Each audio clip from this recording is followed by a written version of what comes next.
आप सभी का एक बार फिर इस वैल्यू स्टडी यूट्यूब चैनल पर मैं नरेंद्र कोड़ी ज्योग्राफी व्याख्याता आपका हार्दिक स्वागत करता हूं। विद्यार्थियों, पिछली कक्षा के अंदर कक्षा 12 की इकाई संसाधन, जिसमें हमने संसाधनों का वर्गीकरण और संसाधनों के संरक्षण से संबंधित बातें की थी, या यूं कहें कि संसाधनों के वर्गीकरण और संरक्षण से संबंधित जो प्रश्न पूछे जाते हैं उनका अध्ययन किया था। अगला इसमें चैप्टर नंबर 16 है, जैविक और अजैविक संसाधन। जैविक और अजैविक संसाधनों के प्रश्न किस प्रकार से परीक्षा में पूछे जाते हैं वो बात आज देखेंगे या करेंगे।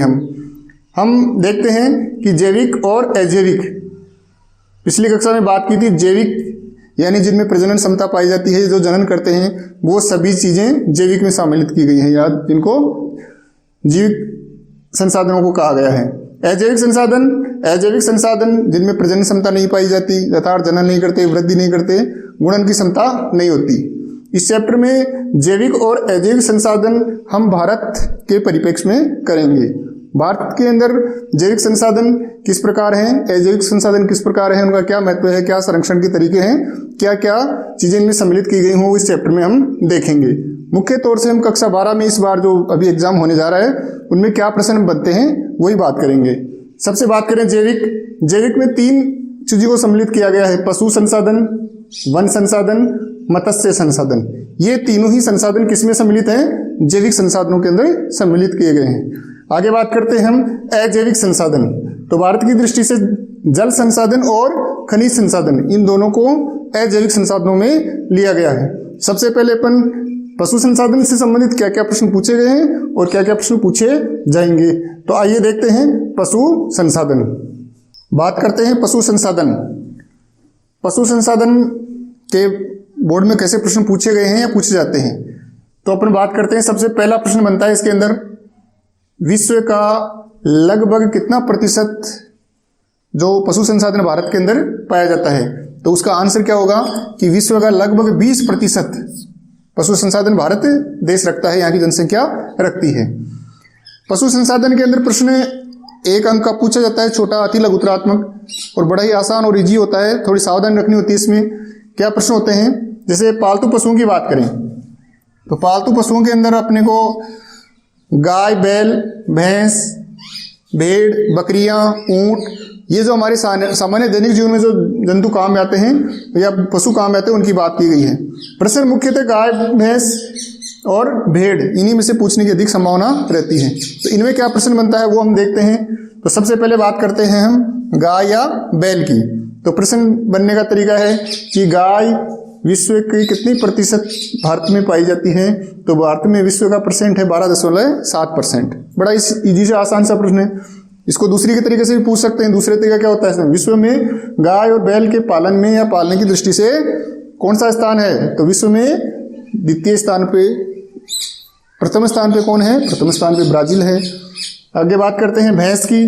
तो भैंस विश्व का कितना परसेंट पाई जाती है भारत में? विश्व का लगभग 56.7% भैंसों का पालन है भारत की जनसंख्या या भारत के लोगों के द्वारा किया जाता है। विश्व में भैंस की दृष्टि से स्थान कौन सा है, तो ये यहाँ पर प्रथम स्थान पे है। भैंसों के पालन की दृष्टि से विश्व में भारत का कौन सा स्थान है? प्रथम स्थान है। आगे बात करते हैं हम भेड़ की बात करें तो विश्व के अंदर ये कितना है, विश्व में दूसरे स्थान पे, और परसेंट है तो इसका 5.9%। विश्व का 5.9% भेड़ें भारत के अंदर पाली जाती हैं। तो ये छोटे छोटे से प्रश्न एक नंबर के अति लघुतरात्मक प्रश्न बनते हैं, इसमें कोई दिक्कत वाली बात नहीं है। और इसके अलावा अपने जैसे बकरियां हैं, वो भी एक पालतू पशु है, सामान्यतः हर जगह ग्रामीण इलाकों में खूब पाला जाता है। उसका भी तो एक बकरी के लिए ये पूछा जाता है कि गरीब की गाय किसे कहते हैं, तो वो आता है उसमें बकरियां, पालतू पशुओं के अंदर ही है, गरीब की गाय कहते हैं।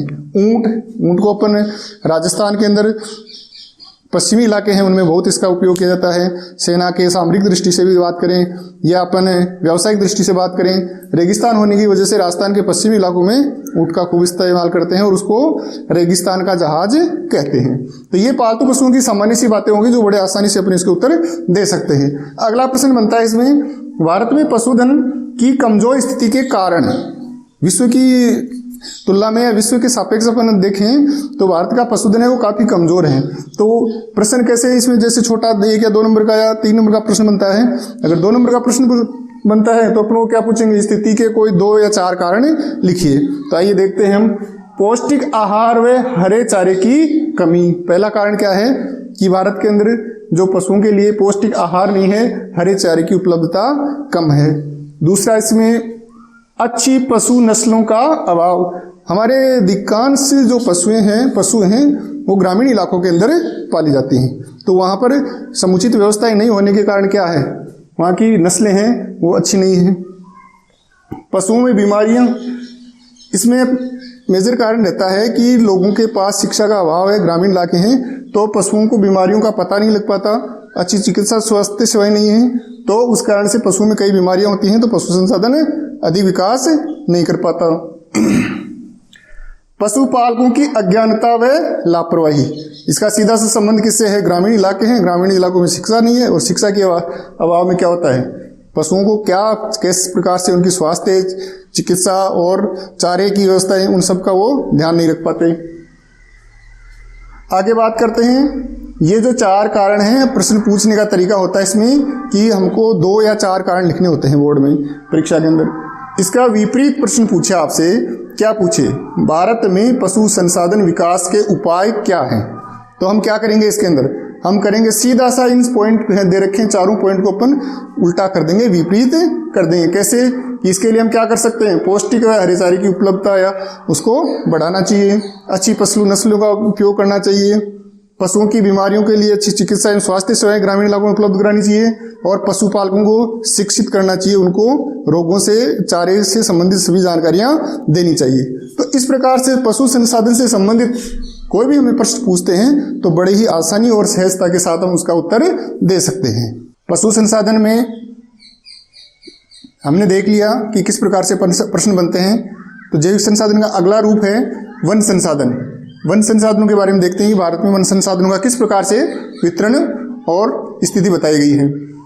स्वतंत्रता पश्चात सर्वप्रथम 1952 में सरकार के द्वारा वन नीति की घोषणा की गई। इस वन नीति में बताया गया कि राष्ट्र के कुल क्षेत्रफल के 33% भूभाग पर, यानी 1/3 भाग पर क्या वनों का होना जरूरी है। और वर्तमान में भारत के 2015 के आंकड़ों के अनुसार भारत में 21.34% भूभाग पर वन पाए जाते हैं। वन संसाधन में दोनों ही प्रश्न अति लघुत्तरात्मक पूछे जा सकते हैं कि वन नीति कब बनाई गई 1952 में, उसके अनुसार कितने प्रतिशत वन होने चाहिए, 33%, यानी 1/3 भाग पर पूरे क्षेत्रफल के वन होने चाहिए।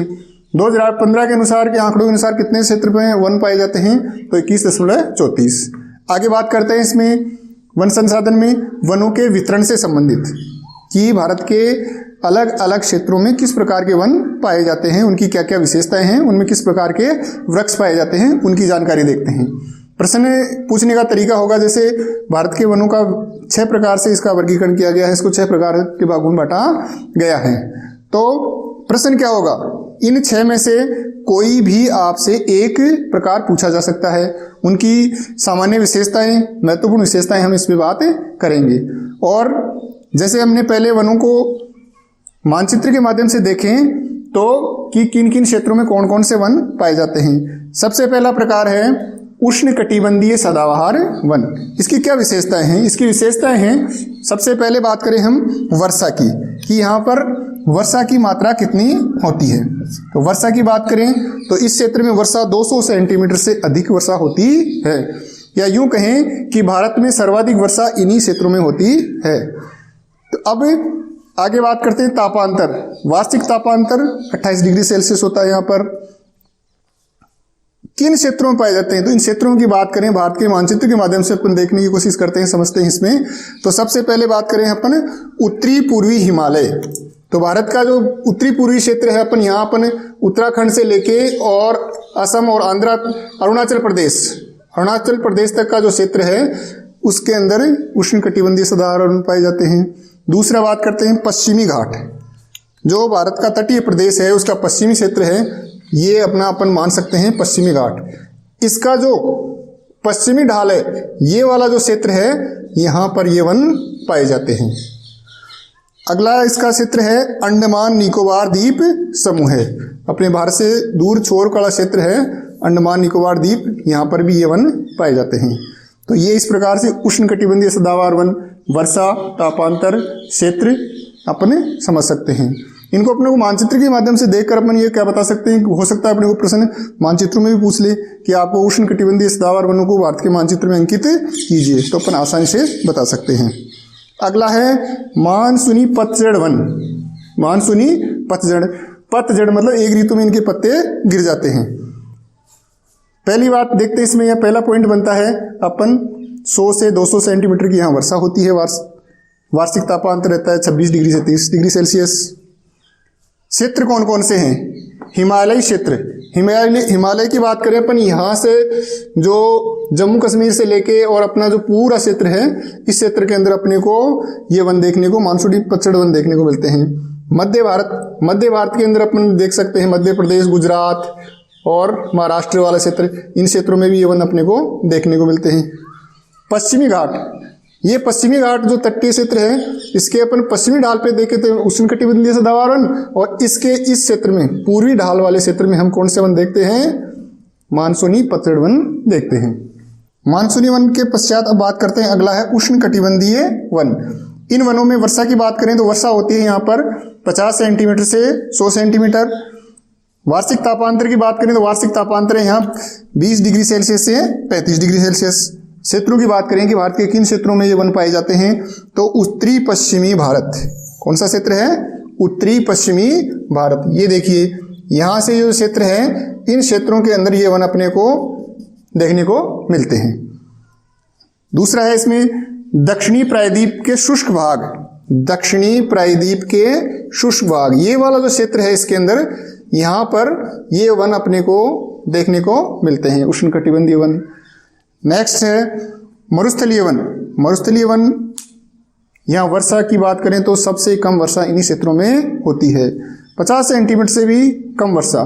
इसके दृष्टि से अपन अगर राजस्थान की बात करें तो राजस्थान में तो यहाँ तो 5 सेंटीमीटर से भी कम वर्षा होती है, पश्चिमी भाग है इसमें। टेम्परेचर की बात करें तो जब वर्षा कम है तो टेम्परेचर स्वतः ही यहाँ पर सर्वाधिक होगा, जो है 25 डिग्री से 35 डिग्री सेल्सियस। कौन से क्षेत्र हैं? तो पंजाब राज्य की दक्षिणी पश्चिमी सीमा लगती है, जो दक्षिणी पश्चिम भाग है वो पंजाब राज्य वाला, इस क्षेत्र के अंदर अपने को ये यहाँ पर ये क्षेत्र मिलेंगे। इसके बाद में अपन बात करें पश्चिमी राजस्थान के जो पश्चिमी जिले हैं वो सब इसी श्रेणी में आते हैं, और गुजरात का क्षेत्र भी इसी के अंदर आता है। मध्य प्रदेश का पश्चिमी भाग, मध्य प्रदेश के पश्चिमी क्षेत्र हैं, वो भी मरुस्थलीय वनों में शामिल किए जाते हैं। अगला है पर्वतीय वन, शीतोष्ण सदाबहार वन। पर्वतीय वनों का वितरण भारत में अलग अलग जगह अलग अलग है। वर्षा की मात्रा यहाँ पर अलग अलग पाई जाती है, कोई निश्चित अपन इसके मापदंड नहीं देखते हैं। क्षेत्र देखें तो ये है पूर्वी पश्चिमी हिमालयी क्षेत्र। हिमालय का जो क्षेत्र है वो पूर्वी और पश्चिमी, यहाँ पर ये वन तटीय प्रदेशों में देखने को, तराई प्रदेशों में देखने को मिलते हैं। असम की पहाड़ियाँ, ये जो यहाँ असम वाली जो पहाड़ियाँ हैं इसमें, इस क्षेत्र के अंदर यहाँ पे भी अपने को पर्वतीय वन देखने को मिलते हैं। इसके बाद मध्य प्रदेश के पंचमढ़ी क्षेत्र, मध्य प्रदेश का पंचमढ़ी क्षेत्र, इस क्षेत्र में भी अपने को पर्वतीय वन देखने को मिलते हैं। और महाराष्ट्र के महाबलेश्वर क्षेत्र, महाराष्ट्र का जो ये महाबलेश्वर क्षेत्र है, यहाँ पर भी हमें पर्वतीय वन मिलते हैं। अगला प्रकार है ज्वारीय, या इनको कहते हैं दलदली वन।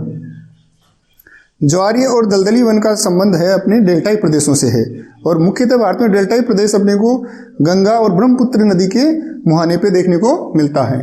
तो अपन बात करें यहाँ पर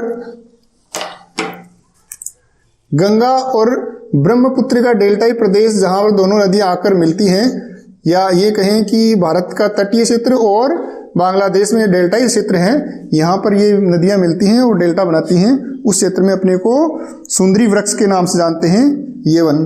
कौन से? ज्वारी वन। और इसका एक क्षेत्र अपन और देखते हैं, हुगली नदी, जो गंगा से ही निकल के आगे ब्रह्मपुत्र के साथ मिलती है, इसको बोलते हैं मैंग्रोव वनस्पति या मैंग्रोव वन। ये यहाँ अपने को आधिक्य में देखें तो ये खास बात है या विशेष पॉइंट यहाँ से बनता है कि जो ज्वारी या दलदली वन है वो गंगा और ब्रह्मपुत्र के डेल्टाई प्रदेशों में मिलते हैं या पाए जाते हैं। तो इस प्रकार से अपने को क्या कि ये जो 5 या 6 प्रकार बताए हैं अपने को, इनमें से कोई एक प्रकार के बारे में प्रश्न पूछ सकता है। अपने को उत्तर देने का ये पॉइंट्स के अकॉर्डिंग रखेंगे, उसकी वर्षा बताएंगे, उसका टेम्परेचर बताएंगे और उसके क्षेत्र बताएंगे। साथ में अपन उसके 1-2 एग्जाम्पल पेड़ों को भी लिख सकते हैं कि कौन से वृक्ष वहाँ पर वादिके में पाए जाते हैं। अब बात करें इसमें और क्या प्रश्न बनता है, तो इसमें वनों के विनाश से संबंधित कारण भी अपने को देखने को मिलते हैं। वनों से विनाश के कारण तो वो कॉमन से पॉइंट्स बनते हैं जो अपन आज तक पढ़ते आ रहे हैं, हमने पिछली कक्षाओं में देखा है। तो उसमें जनसंख्या वृद्धि है, औद्योगिकीकरण है, नगरीकरण है, कृषि की स्थानांतरित पद्धति है, गाँव से शहरों की तरफ जो लोग जा रहे हैं, तो उसमें धीरे धीरे क्या हो रहा है, उत्पादों की आवश्यकता हो रही है और लोग खेती कम करके शहर बसा रहे हैं। तो ऐसे सामान्य से पॉइंट्स अपन वनों के विनाश के कारण में भी देख सकते हैं। तो इस प्रकार से अपन वन संसाधनों के बारे में जो भी प्रश्न बनते हैं उनके बारे में देख लिया। अगला जैविक संसाधन में आता है मत्स्य संसाधन। मत्स्य संसाधन का लास्ट ईयर प्रश्न पूछा जा चुका है बोर्ड में, तो मैं मानता हूं इस लिहाज से इस वर्ष इसका ज्यादा महत्व नहीं है। और अगला पॉइंट है जल संसाधन। आगे देखते हैं, जैविक संसाधन के पश्चात हम बात करेंगे अजैविक संसाधन, और अजैविक संसाधन में सबसे पहले बात करेंगे हम जल संसाधन की। जल संसाधन में हम सब जानते हैं कि जल ही जीवन है और हम सब के लिए, सभी जीवों के लिए, या यूँ कहें कि जैविक संसाधनों के लिए अजैविक में से जल संसाधन अति महत्वपूर्ण है।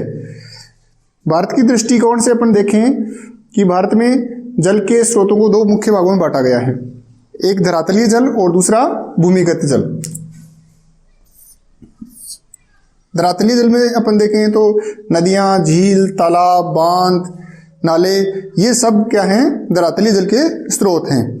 भूमिगत जल जो भूमि के आंतरिक चट्टानों भागों में पाया जाने वाला जल, और जिसको हम कुएं और नलकूप के माध्यम से प्राप्त करते हैं। तो दोनों ये भारत में जल स्रोत हैं और इन जलों के माध्यम से अपन अपने दैनिक जीवन, उद्योग धंधे, व्यावसायिक तरीके से कृषि या जो भी हमें जल की आवश्यकता होती है सब पूर्ति करते हैं। अब प्रश्न कैसे बनता है इसके अंदर, तो प्रश्न की बात करें तो प्रश्न देखा जाए तो भारत में सिंचाई के लिए जल संसाधन की आवश्यकता के क्या कारण हैं, कौन कौन से कारण हैं जो भारत में जल का महत्व को अधिक बढ़ाते हैं। तो सबसे पहले बात करें, हम जानते हैं कि भारत एक कृषि प्रधान देश है और यहाँ पर वर्षा की अनिश्चितता बनी रहती है। तो भारत में वर्षा का वितरण और क्या इसका क्षेत्र, अलग अलग क्षेत्रों में अलग अलग तरीके से वर्षा होती है।